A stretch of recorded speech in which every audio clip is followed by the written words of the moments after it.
Salam, selamat bertemu dalam acara kita bersama untuk mendalami eh, Alkitab, kitab suci bersama-sama hari ini. Untuk hari ini kita akan bertemu dengan kita akan belajar bersama dari Wahyu pasal yang ketiga ayat yang ke-17 sampai dengan ayat yang ke-13. Akan saya bacakan yang demikian. Wahyu 3 ayat 7. Inilah firman dari yang kudus, yang benar, yang memegang kunci Daud. Apabila ia membuka, tidak ada yang dapat menutup. Apabila ia menutup, tidak ada yang dapat membuka. Ayat 8. Aku tahu segala pekerjaanmu, lihatlah. Aku telah membuka pintu bagimu yang tidak dapat ditutup oleh seorang pun. Aku tahu bahwa kekuatanmu tidak seberapa, namun engkau menuruti firmanku dan engkau tidak menyangkal aku. Lihatlah, beberapa orang dari jemaah iblis akan menyuruh mereka datang dan tersungkur di depan kakimu dan mengaku bahwa aku mengasihi engkau. Karena engkau menuruti firmanku untuk tekun menantikan aku, maka aku pun akan melindungi engkau dari hari pencobaan. Aku datang segera, peganglah apa yang ada padamu, supaya tidak seorang pun mengambil mahkotamu. Ayat yang ke-12. Barang siapa menang, ia akan kujadikan soko guru di dalam bait suci Allahku. Padanya akan kutuliskan nama Allahku, nama kota Allahku yaitu Yerusalem baru dan namaku yang baru. Siapa bertelinga, hendaklah ia mendengarkan apa yang dikatakan Roh kepada jemaat-jemaat. Itulah bacaan kita hari ini dari Wahyu pasal yang ketiga. Kita baca ayat yang ke-7 sampai dengan 13. Mari kita akan belajar bersama mengenai ayat-ayat ini sesuai dengan analisis teks Yunani. Bapak Ibu Saudara, dalam bacaan ini kita bisa belajar tentang bagaimana teks-teks Yunani yang ada. Hu hagios ho aletinos, yang kudus, yang benar, gelar ilahi yang menegaskan kekudusan dan kesetiaan Kristus. Yang kedua, Heklais Daud, kunci Daud, lambang otoritas mesianik. Bisa kita bandingkan dalam Yesaya 22 ayat 22.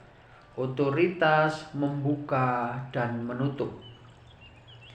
Selanjutnya, Turan Eneomenen, pintu yang telah dibukakan, bentuk perfect pasif.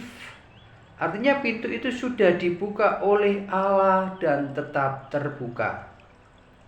Sedangkan engkau telah memelihara firmanku, yaitu etereses ton logon mau, bentuk auris, menekankan ketaatan yang sudah terbukti.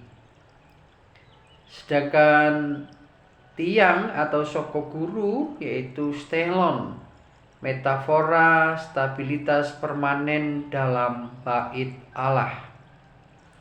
Dalam ayat yang ke-10 yaitu melindungi atau menjaga, dalam bahasa Yunani tereo, bisa berarti menyelamatkan dari atau melindungi di tengah pencobaan. Nah, Bapak Ibu yang terkasih, konteks sejarahnya adalah Philadelphia. Philadelphia adalah kota kecil di Asia Kecil, Turki modern saat ini. Dikenal sebagai pintu gerbang menuju daerah Frigia. Gempa bumi yang besar pernah menghancurkan kota itu sekitar tahun 17 Masehi, sehingga warganya hidup dalam ketakutan dan sering harus keluar masuk kota. Relevan dengan janji tidak akan keluar lagi dalam ayat yang ke-12. Jemaah kecil ini lemah secara sosial, mungkin tertindas oleh komunitas Yahudi setempat yang menolak mereka. Ayat yang ke-9 ada perenganan jemaah iblis. Meski kecil dan tidak berpengaruh, mereka mendapat pujian tanpa celaan dari Kristus. Berbeda dengan Laodikia dan Sardis. Nah, kita akan belajar juga dari konteks teologinya. Yang pertama yaitu Kristus sebagai pemegang otoritas. Ayat yang ke-7. Kristus punya kunci Daud, otoritas mesianik untuk membuka pintu kerajaan Allah. Ini menegaskan bahwa keselamatan dan pelayanan bergantung pada kehendak Kristus, bukan kekuatan manusia. Yang kedua, kesetiaan umat kecil dihargai. Ayat yang ke-8. Meski lemah, jemaat Philadelphia taat dan setia. Prinsip teologisnya, Allah menghargai iman setia, bukan ukuran manusia besar, kecil, kuat, atau lemah. Sedangkan yang ketiga, kemenangan Kristus atas lawan dalam ayat yang ke-9. Lawan-lawan akan dipermalukan, mengakui kasih Kristus atas jemaat, menunjukkan bahwa kebenaran Kristus pada akhirnya diakui semua orang. Keempat, perlindungan eskatologis dalam ayat yang ke-10 sampai dengan ayat yang ke-11. Janji perlindungan dari hari pencobaan menunjukkan pada masa kesulitan akhir zaman, Kristus berjanji melindungi mereka yang tekun. Yang kelima, janji identitas baru pada ayat yang ke-12. Tiang dalam bait suci adalah stabilitas dan kehadiran kekal dalam hadirat Allah. Nama Allah, Yerusalem baru, namaku yang baru, identitas baru dan kepemilikan Allah. Nah, bagaimana dengan aplikasi dalam kehidupan masa kini, Bapak Ibu Saudara yang dikasihi Tuhan? Yang pertama adalah kesetiaan lebih penting daripada kekuatan besar. Banyak gereja kecil merasa lemah, tetapi Kristus membuka pintu pelayanan yang tidak bisa ditutup oleh siapapun. Yang kedua, kita tidak perlu takut pada keterbatasan. Jemaat Philadelphia lemah tetapi tetap setia. Allah menghargai kesetiaan lebih dari kesuksesan duniawi. Yang ketiga, Kristus berotoritas penuh.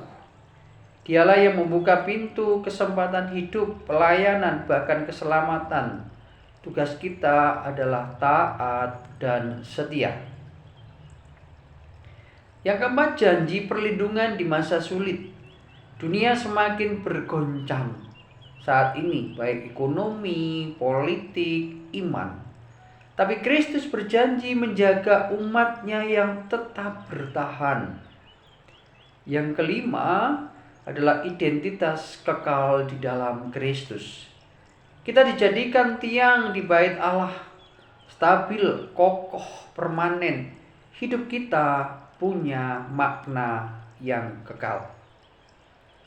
Oleh karena itu kita dapat menyimpulkan bahwa surat kepada jemaat Philadelphia ini menekankan yang pertama, meskipun lemah, merasa mereka tetap setia. Itulah yang berharga di mata Kristus. Kristus, Sang Kudus dan benar, memegang kunci Daud, otoritas penuh atas hidup dan pelayanan.